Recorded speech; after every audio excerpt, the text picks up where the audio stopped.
नमस्कार दोस्तों। क्या कभी आपके साथ ऐसा हुआ है जब आपने रियलाइज़ किया हो कि आपको बहुत गुस्सा आता है और जब आप अपने गुस्से को शांत करने के लिए आपने मेडिटेशन ट्राई किया होगा और ये सोचा होगा कि मेडिटेशन करने से आपका गुस्सा शांत हो जाएगा, लेकिन मेडिटेशन करने के बाद आपको और ज़्यादा गुस्सा आने लगा हो। या अगर आपने कोई चीज़ आपके जीवन में सुधारने की कोशिश की हो और जैसे ही उसे सुधारने गए हो वो चीज़ और ज़्यादा बिगड़ गई हो। और इसे मैं शॉर्ट में कहूँ तो अगर आपने कुछ अच्छा करना चाहा हो और उसकी जगह आपके साथ बुरा हो गया हो। अगर आपने कभी कुछ ऐसा अपनी लाइफ में एक्सपीरियंस किया है और उसका जवाब जानना चाहते हैं तो आज की वीडियो आपके लिए है। इस वीडियो का आइडिया मुझे एक वेबिनार से मिला था, जो वेबिनार मैंने कुछ दिन पहले किया था। वो एक फ्री वेबिनार था और मैंने यूट्यूब के ही एड्स में जाकर उस वेबिनार को अटेंड किया था। वो एक लॉ ऑफ अट्रैक्शन का वेबिनार था जिसमें बताया गया था कि बिलीफ क्यों हमारा हमेशा बन नहीं पाता, हमारे माइंड में ऐसी क्या चीज़ होती है जो हमें उसे पाने से रोकती है। उन्होंने उस वेबिनार में बताया था कि हमारा माइंड है, जो सबकॉन्शियस माइंड, वो एक बहुत बड़े मेमोरी कार्ड की तरह है जो हमारी ज़िंदगी भर सोची हुई हर चीज़ की मेमोरी को कैप्चर करके रखता है। यानी हमने बचपन से जो भी एक्सपीरियंस किया है वो उस चीज़ को कैप्चर करके रखता है। और उन्होंने एक स्टोरी भी बताई थी एक लड़की की, कि वो लड़की जब छोटी थी और वो रात को सो रही थी और वो जिस बेड पर सो रही थी उसके ठीक ऊपर एक और बेड लगा हुआ था जिस पर उसकी बहन सो रही थी। रात को सोते वक्त वो ऊपर वाला बेड जिस पर उसकी बहन सो रही थी वो बेड नीचे वाली लड़की के ऊपर गिर जाता है। अब इस इंसिडेंट के 20-30 साल बाद जब लड़की बड़ी भी हो जाती है तो भी वो रात को सो नहीं पाती है, क्योंकि उसे वो इंसिडेंट याद आता है जब भी वो सोने जाती है और उसका माइंड उसे सोने नहीं देता, क्योंकि वो सोचती है कि जैसे ही वो सोएगी तो उसके साथ वैसी ही कोई और घटना हो जाएगी। ऐसी ही एक और स्टोरी उन्होंने शेयर करी थी जिसमें दो भाई होते हैं।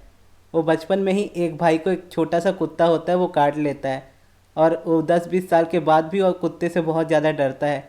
भले ही कुत्ता जितना भी छोटा हो वो उसे फिर भी देख के डरता है, जबकि उसे पता भी होता है कि वो छोटा सा कुत्ता है, कुछ करेगा नहीं उसे, लेकिन फिर भी वो उससे बहुत ज़्यादा डरता है। ये भी उसी वजह से होता है क्योंकि उसके माइंड में इसकी मेमोरी बन चुकी होती है।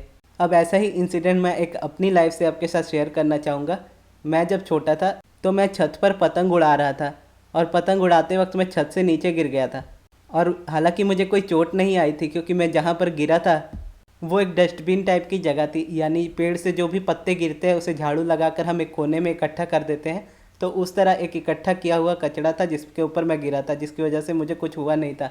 लेकिन उस इंसिडेंट के बाद मेरे माइंड में ये चीज़ मेमोरी बैठ गई थी और मैं तब से मैंने कभी भी पतंग उड़ाई नहीं। और कभी मैं कोई ऊंची जगह पर जाता हूँ तो मुझे नीचे देखने से ही डर लगने लग जाता था और मुझे ऐसा फील होता था कि अगर मैं छत से नीचे भी देखूंगा तो मैं गिर जाऊंगा। और ये इंसिडेंट मेरे बचपन की बात है, लेकिन आज तक ये ठीक नहीं हुई थी जब तक मुझे ये मेमोरी वाली बात के बारे में पता नहीं चला।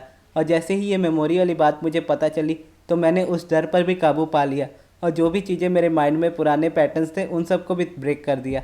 क्योंकि हमारा जो सबकॉन्शियस माइंड है वो हमारी सेफ्टी के लिए ही बना है। यानी हमारे सबकॉन्शियस माइंड को कोई भी जगह में अगर वो खतरा देखता है तो वो हमें सेफ रखने की कोशिश करता है। जैसे वो लड़की की स्टोरी में जिसके ऊपर बेड गिरा था, उस इंसिडेंट के बाद उसे इंसोम्निया हो गया था, यानी उसे नहीं सोने की बीमारी हो गई थी, उसे नींद ही नहीं आती थी और वो सोचती थी कि जब सोएगी तो उसके साथ ऐसा कुछ इंसिडेंट हो जाएगा। उसी तरह से मैं भी किसी भी किनारे पर जाने से डरता था कि अगर मैं नीचे देखूंगा तो शायद मैं नीचे गिर जाऊं। इसी तरह से आपकी भी लाइफ में होता है। जब आप कुछ नया करने जाते हो तो आपके पुराने थॉट्स जो होते हैं, यानी पुराने बिलीव्स जो आपके ब्रेन में एक मेमोरी बनकर सेव होते हैं, वो आपको आगे बढ़ने नहीं देते, क्योंकि आप एक कंफर्ट जोन में होते हो। और जैसे कि सबकॉन्शियस माइंड आपको सेफ रखने की कोशिश करता है, तो जैसे ही आप उसे कुछ नई चीज़ देने की कोशिश करते हो तो आपकी बॉडी को और आपके माइंड को थोड़ी परेशानी होने लगती है, जिसकी वजह से वो सोचता है कि मैं इसे कंफर्ट दूँ। और उसी वजह से वो ऐसे सिचुएशंस क्रिएट करता है जिससे आप जो नई चीज़ करना चाहते हो वो चीज़ आपकी छूट जाए। यानी जब आप गुस्सा शांत करने की कोशिश करते हो तो और ज़्यादा गुस्सा आने लगता है, जिसकी वजह से आप सोचते हो कि मुझे और ज़्यादा गुस्सा आने लगा है और अब मैं मेडिटेशन नहीं करूँगा, और आप मेडिटेशन को छोड़ देते हो। या कोई भी नया काम शुरू करते हो और उसमें शुरू के फेलियर्स आपको मिलते हैं तो उसे परमानेंट फेलियर समझकर आप छोड़ देते हो, क्योंकि आपको लगता है कि शायद वो आपकी किस्मत में नहीं है, जबकि आपके माइंड का प्री प्रोग्राम ऐसा होता है कि उसे लगता है कि वो आपको सेफ रख रहा है, लेकिन आप उसकी वजह से प्रॉब्लम में पड़ जाते हो। और अब आप मेमोरी के बारे में समझ चुके हो तो मैं आपको ये बताऊंगा कि मेमोरी को चेंज कैसे करना है। और जब मैंने ये वेबिनार देखा था तब मैं अब्राहम हिक्स को बहुत ज़्यादा पढ़ रहा था और वो वेबिनार वहीं तक ख़त्म हो चुका था। उसमें बस बताया गया था कि आपकी मेमोरीज ऐसे होती है और अगर आप उसे सीखना चाहते हैं तो आपको उनके कोर्स लेने पड़ेंगे। पर मुझे कोर्स की कोई ज़रूरत नहीं थी, मैं बस अपनी प्रॉब्लम समझ चुका था कि मैं किस चीज़ पर फंस रहा हूँ और मैं ऐसा क्या करूँ कि मैं इस जगह से आगे बढ़ पाऊँ, अपने पुराने डरों को भी हटा पाऊँ और अपने पुराने बिलीव्स को भी तोड़ पाऊँ।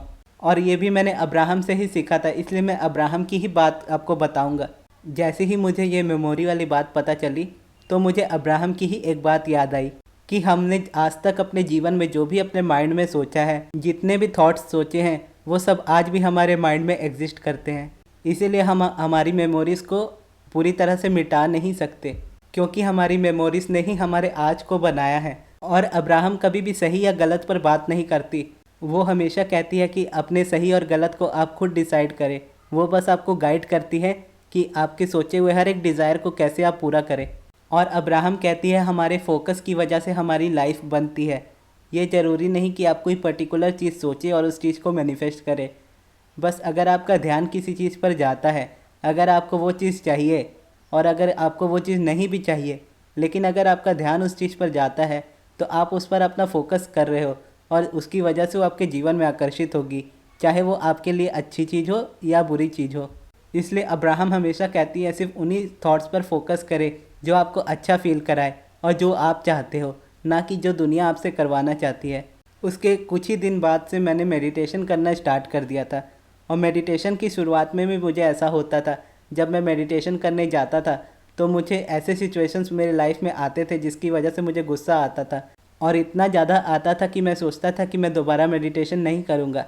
लेकिन मैं ऐसा नहीं करता था क्योंकि मैं समझ चुका था कि मेरा सबकॉन्शियस माइंड मुझे सेफ रखना चाहता है, इसलिए वो ऐसे सिचुएशंस ला रहा है ताकि मैं मेडिटेशन ना करूं।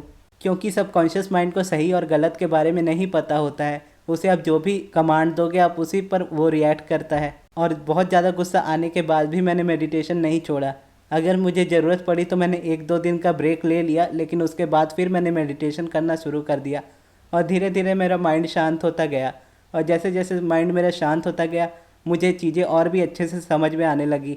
मुझे अब्राहम की वीडियोस भी अच्छे से समझ में आने लगी, जो कि पहले मुझे मुश्किल लगा करती थी समझने में। और मुझे कंटेंट बनाने के भी नए नए आइडियाज़ आने लगे। मैं जब भी मेडिटेशन करता हूँ बस यही मन ही मन में दोहराता हूँ कि आज मैं ऐसा कौन सा कंटेंट बनाऊँ जो मेरे व्यूवर्स या जो सब्सक्राइबर्स मेरी वीडियोस देखते हैं जो उनकी हेल्प कर सके, और ऐसी वीडियो हो जो कि ज़्यादा लोगों तक पहुँचे भी। और इसका जवाब मुझे मेडिटेशन में ही इम्पल्स के ज़रिए मिल जाता है। और अगर मेडिटेशन के समय ना भी मिले तो थोड़ी देर बाद या दिन भर में किसी भी वक्त में मुझे वो आइडिया मिल जाता है और मैं उसे लिख कर रख लेता हूँ और अगले दिन उस पर वीडियो बना देता हूँ। और जैसे ही मैं मेडिटेशन में आगे बढ़ने लगा था तो ग्रैटिट्यूड, जो कि मेरे लिए पहले बहुत मुश्किल हुआ करता था, मैं फ़ील नहीं कर पाता था कि मैं कैसे ग्रैटिट्यूड को फ़ील करूँ। मैं जानता तो था मेरे लाइफ में बहुत कुछ अच्छा है और बोलता भी था उसके लिए शुक्रिया, पर जैसा हर लॉ ऑफ अट्रैक्शन कोच कहते हैं कि फ़ील करना है हमें, तो मैं वो फीलिंग को जनरेट नहीं कर पाता था। लेकिन मेडिटेशन करने के बाद और जब ये मेमोरी मेरी नई बनने लगी और पुरानी वाली मेमोरी टूटने लगी तो मुझे ग्रैटिट्यूड करते हुए अच्छा फ़ील होने लगा। और अब मैं नेचुरली ये चीज़ करता हूँ, मुझे ज़्यादा कोशिश नहीं करनी पड़ती। मैं जो भी करता हूँ मुझे उसमें ग्रैटिट्यूड फ़ील होता है, जो भी मेरे लाइफ में आता है उसके लिए ग्रैटिट्यूड फ़ील होता है। आप जो इस वीडियो को देख रहे हो आपके लिए ग्रैटिट्यूड फ़ील होता है, जितने भी लोग सब्सक्राइब करते हैं उनके लिए ग्रैटिट्यूड फ़ील होता है, और जितने लोगों तक ये वीडियो पहुँचेगी उन सब के लिए ग्रैटिट्यूड फ़ील होता है, और जितने भी कमेंट्स आते हैं मेरी वीडियोस पर उन सब के लिए ग्रैटिट्यूड फ़ील होता है। ये धीरे धीरे मेरा नेचुरल स्टेट बनता जा रहा है और हर दिन हर महीने में मेरी लाइफ पहले से अच्छी और अच्छी होती जा रही है। इस वीडियो से मैं आपको बस यही सिखाना चाहता हूँ कि आप मेडिटेशन ज़रूर करना शुरू करें। और अगर आपको शुरुआत में नेगेटिविटी फील होती है या अगर आपको आपके लाइफ में कोई रिजल्ट्स नहीं दिखते आपके मेडिटेशन से या आपकी लॉ ऑफ अट्रैक्शन की टीचिंग को अप्लाई करने से, तो ये ना सोचे कि वो आपके लिए काम नहीं कर रहा है, बल्कि ये सोचे कि आपकी मेमोरीज़ को वो चेंज करने की कोशिश कर रहा है और आपका माइंड उसे रोकना चाह रहा है, क्योंकि आपका माइंड आपको सेफ़ रखना चाहता है। और ये थॉट अगर आप अपने माइंड में रखोगे तो आपको कभी भी बुरा फील नहीं होगा। अगर आपकी कोई डिज़ायर पूरी नहीं भी हो रही होगी तो भी आपको यही पता रहेगा कि ये मेरी पुरानी मेमोरी थी जो कि चेंज हो रही है, इसीलिए ऐसा हो रहा है। और जैसे कि मेमोरीज मेरी चेंज होती जाएंगी, जो भी मैं अपनी लाइफ में चाहता हूँ या चाहती हूँ वो मेरी लाइफ में आने लगेगा। और अगर आप बेसिक मेडिटेशन सीखना चाहते हो, जैसा मेडिटेशन मैं करता हूँ, तो आपकी स्क्रीन पर लेफ्ट साइड पर एक वीडियो आ रही होगी मेडिटेशन की, अब्राहमिक्स की। आप उस वीडियो को जाकर देख सकते हैं। और कमेंट बॉक्स में ज़रूर बताइएगा कि आपको ये वीडियो कैसी लगी, और उन लोगों के साथ भी इस वीडियो को शेयर कीजिएगा जिन्हें आपको लगता है कि उन्हें इसकी ज़रूरत होगी। और इस वीडियो को यहाँ तक देखने के लिए धन्यवाद।